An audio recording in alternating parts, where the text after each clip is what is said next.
জয় রাধে। আজকের পাঠ শ্রী চৈতন্য অবতারের মূল প্রয়োজন কথন শ্লোক 181 শ্রী চৈতন্য চরিতামৃত আদি লীলা খণ্ড।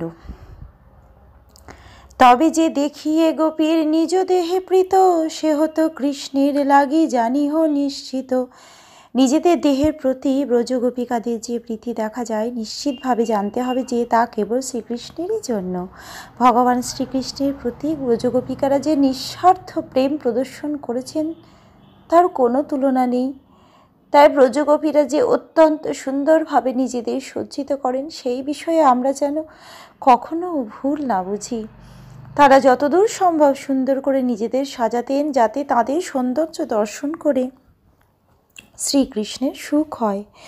এছাড়া তাদের আর কোনো বাসনা ছিল না। তারা তাদের দেহ, মন, প্রাণ সবকিছু শ্রীকৃষ্ণের সুখের জন্য তার সেবায় উৎসর্গ করেছিলেন। তারা নিজেদের সুন্দর করে সাজাতেন, যাতে তাদের দেখে এবং স্পর্শ করে শ্রীকৃষ্ণের সুখ হয়। এই দেহ কইলু আমি শ্রীকৃষ্ণে সমর্পণ, তার ধন তার ইহা সম্ভোগ সাধন। ব্রজ গোপিকারা মনে মনে ভেবেছিলেন, আমি আমার এই দেহ কৃষ্ণকে সমর্পণ করেছি, এটি তাঁরই সম্পদ এবং এটি তাকে আনন্দ দান করুক।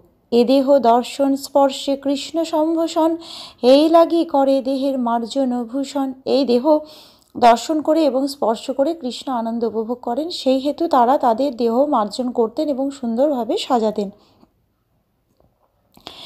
নিজাঙ্গমপি যা গোপ্য মমিতি সমুপাসতে তাভ্য পরং নমে প্রার্থনী গুরু প্রেম ভাজনাম।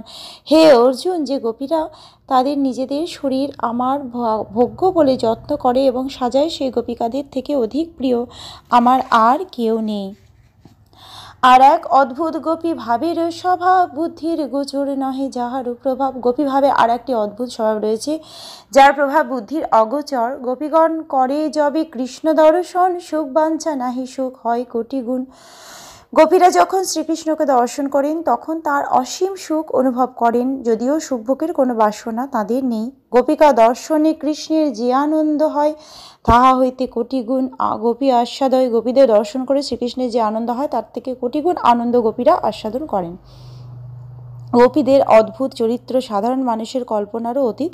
নিজেদের সুখভোগের কোনো বাসনা তাদের নেই, কিন্তু তবুও তাদের দর্শন করে শ্রীকৃষ্ণ যখন আনন্দ উপভোগ করেন, তখন শ্রীকৃষ্ণের সেই আনন্দ দর্শন করে তারা তার থেকে কোটি গুণ সুখ আস্বাদন করেন। তা সবার নাহি নিজ সুখ অনুরোধ, তথাপি বাড়য়ে সুখ পড়িল বিরোধ। তাদের নিজেদের সুখের জন্য গোপীদের কোনো রকম আশঙ্কা নেই, কিন্তু তবুও তাদের সুখ বর্ধিত হয়। তার ফলে এক বিরোধের সৃষ্টি হয়। এ বিরোধের একমাত্র দেখি সমাধান, গোপিকার সুখ কৃষ্ণ সুখে পর্যবসান। এই বিরোধের কেবল একটি মাত্র সমাধানই দেখা যায়, গোপিকাদের সুখ তাদের প্রিয় কৃষ্ণের সুখে পর্যবসিত হয়।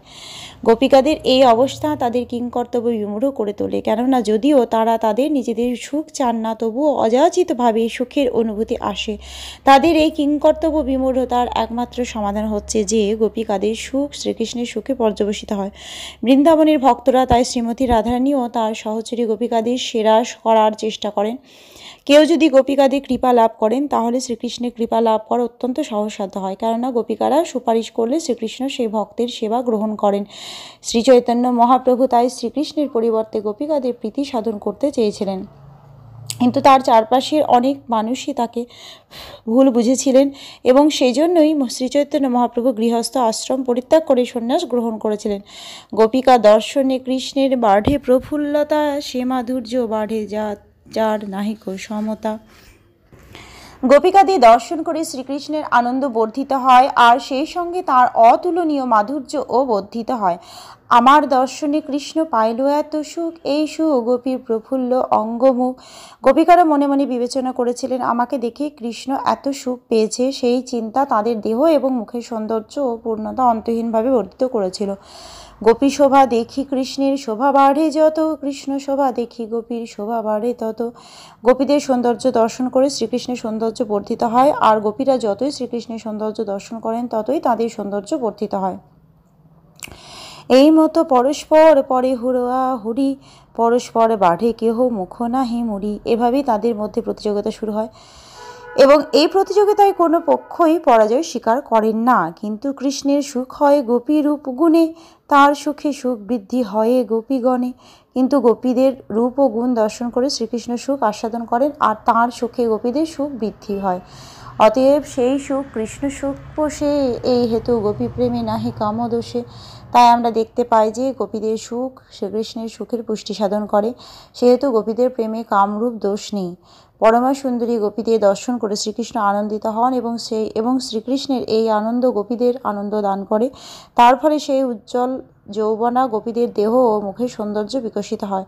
শ্রীকৃষ্ণ ও ব্রজ গোপিকাদের মধ্যে সৌন্দর্য বৃদ্ধির অন্তহীন প্রতিযোগিতা যদিও ভগবত ভক্তির পরম প্রকাশ, তবুও জড়জাগতিক নীতি বাগীশেরা তাকে কখনো কখনো কাম বলে ভুল করে।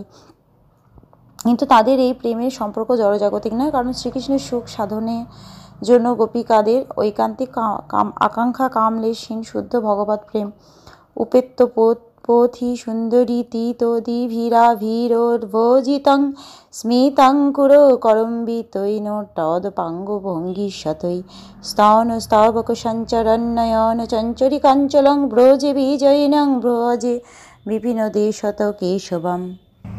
বন থেকে ব্রজে ফিরে আসছেন যে কেশব, তাকে আমি ভজনা করি। তিনি স্মিত হাস্য ও নৃত্যশীল কটাক্ষ রূপ শত শত ভঙ্গিমার দ্বারা প্রাসাদের ছাদের উপর থেকে ব্রজ গোপিকাগণ কর্তৃক পথিমধ্যে পূজিত হয়েছেন। সেই গোপিকাদের স্তন স্তবকে ভ্রমরতুল্য তার নয়নের প্রান্তভাগ বিচরণ করছে। আর এক গোপী প্রেমের স্বাভাবিক চিহ্ন যে প্রকারে হয় প্রেম কাম গন্ধহীন। গোপী প্রেমের আর একটি স্বাভাবিক চিহ্ন হচ্ছে তাতে কামের লেশমাত্রও নেই। গোপী প্রেমে করে কৃষ্ণ মাধুর্যেরও পুষ্টি, মাধুর্যে বাড়ায় প্রেম হইয়া মহাতুষ্টি। গোপী প্রেম কৃষ্ণ মাধুর্যে পুষ্টি সাধন করে, সেই মাধুর্য মহা আনন্দ দান করে, প্রেম বর্ধিত করে।